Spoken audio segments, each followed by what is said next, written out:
Oke, assalamualaikum. Selamat datang di Dosen Botak Channel. Ini adalah karya mahasiswi Pancabudi Medan yang akan menjelaskan tentang tugas keuangan syariah. Silakan menikmati. Dan mata kuliah keuangan syariah. Dan yang pertama itu ada soalnya sebagai berikut. Yang pertama, coba Anda berikan contoh praktik riba yang bisa Anda temukan dalam kehidupan sehari-hari. Berikan contoh minimal 2 dan ilustrasikan secara singkat.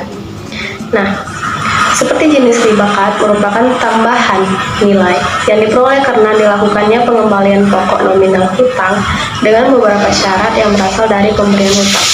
Contoh dari riba tersebut dalam kehidupan sehari-hari adalah pemberian hutang 100 juta oleh orang rentenir, tapi terdapat bunga senilai 20% dalam waktu 6 bulan. Adapun ribayat yaitu hasil transaksi jual beli dan juga pertukaran barang yang nantinya akan menghasilkan riba ataupun non-ribawi. Akan tetapi, waktu penerimaan serah terima kedua barang akan mengalami penundaan. Contoh dari riba jenis ini di dalam kehidupan sehari-hari adalah penjualan motor akan dihargai dengan 28 juta rupiah bila dibayar secara tunai. Nah, soal kedua itu adalah apa yang dimaksud dengan akad dan pentingnya dari transaksi perbankan syariah. Nah, akad itu seperti perjanjian antara si pembeli dan si penjual dalam kesepakatan harga.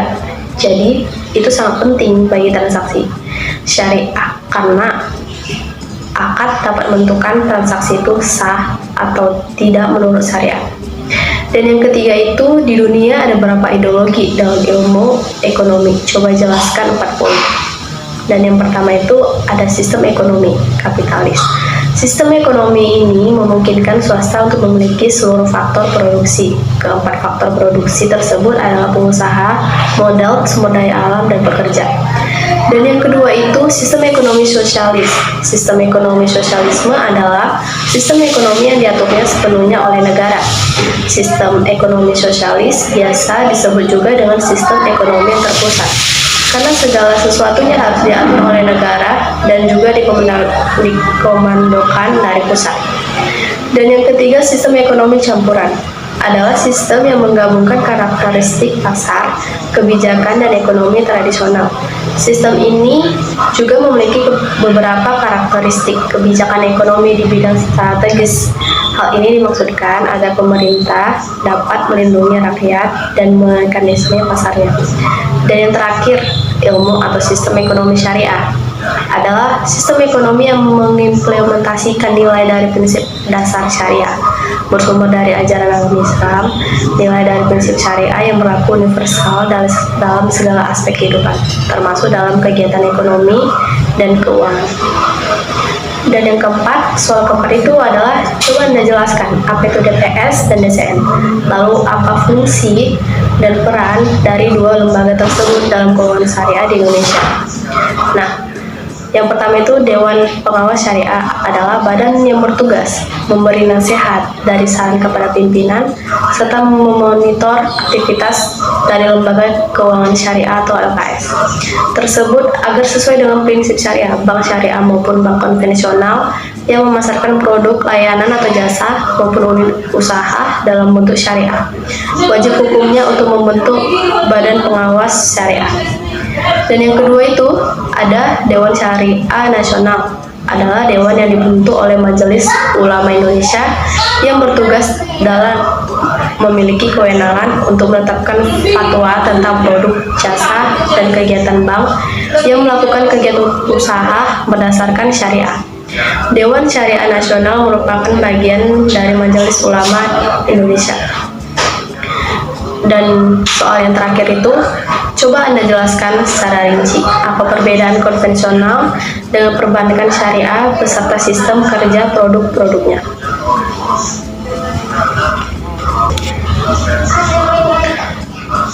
Yang pertama, perbedaan bank syariah dan bank konvensional bisa dilihat dari kesepakatan formal yang berlaku.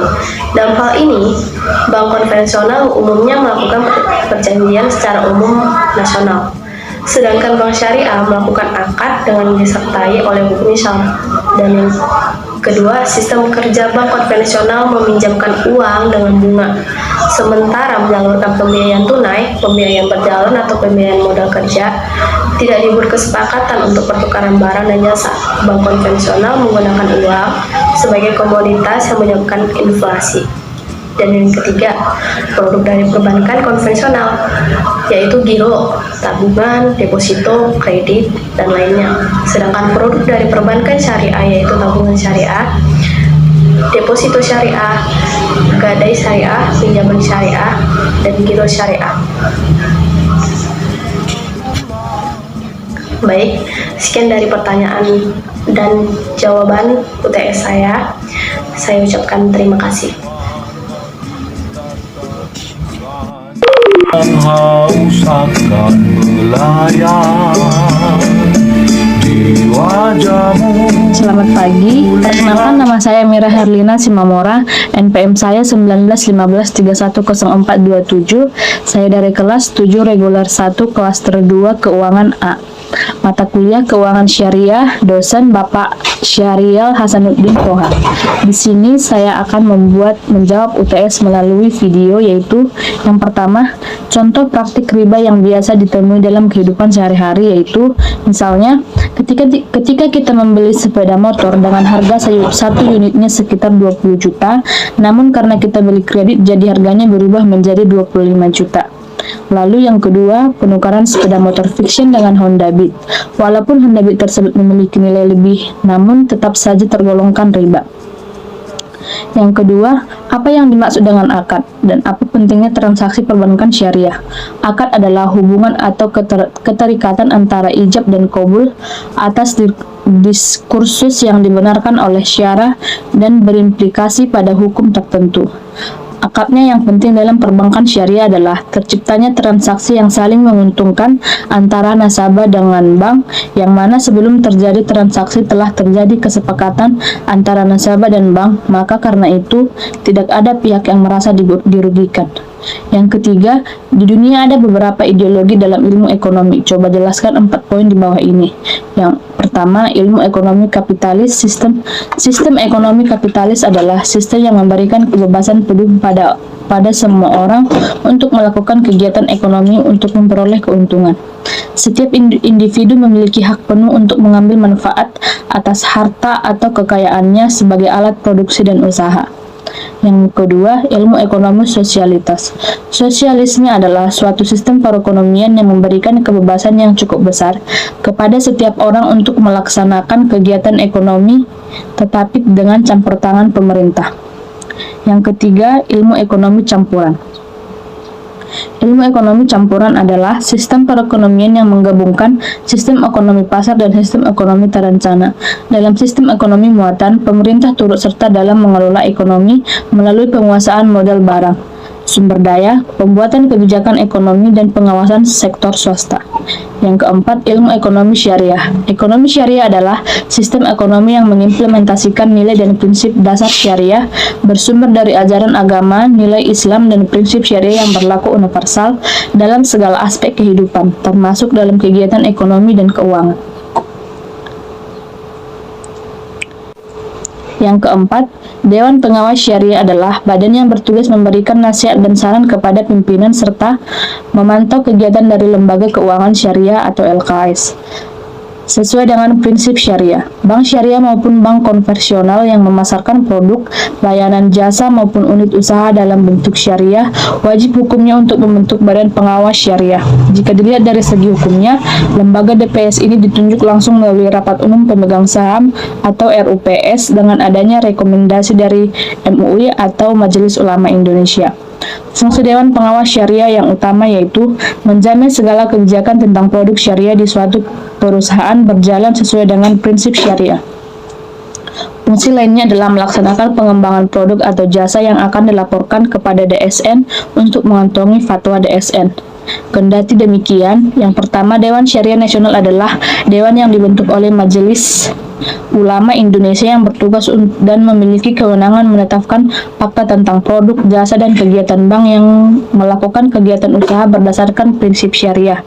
Dewan Syariah Nasional merupakan bagian dari Majelis Ulama Indonesia. Dewan Syariah Nasional membantu pihak terkait seperti Departemen Keuangan, Bank Indonesia, dan lainnya dalam menyusun peraturan atau ketentuan untuk lembaga keuangan syariah. Anggota Dewan Syariah Nasional terdiri atas para ulama, praktisi, dan para pakar dalam bidang yang terkait dengan muamalah syariah. Yang kelima, perbedaan bank syariah dan bank konversi bisa dilihat dari kesepakatan formal yang berlaku.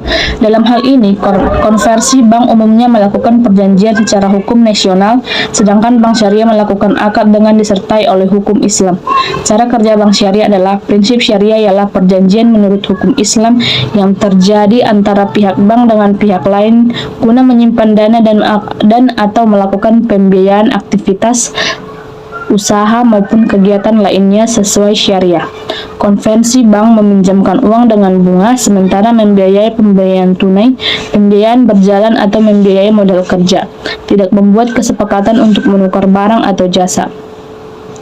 Bank konvensional menggunakan uang sebagai komoditas yang menyebabkan inflasi. Produk dari bank syariah yaitu tabungan syariah, deposito syariah, gadai syariah, pinjaman syariah, giro syariah. Produk bank konvensional giro yaitu tabungan aneka guna atau TEK, tabungan haji akbar, tabungan seulaga, dan tabunganku. Demikian jawaban dari UTS yang bisa saya sampaikan. Apabila saya ada salah dalam pengucapan kata, saya mohon maaf. Terima kasih dan selamat Bunyi di sudut telinga, sadarkah Tuhan kau ditatap insan yang haus akan melayang.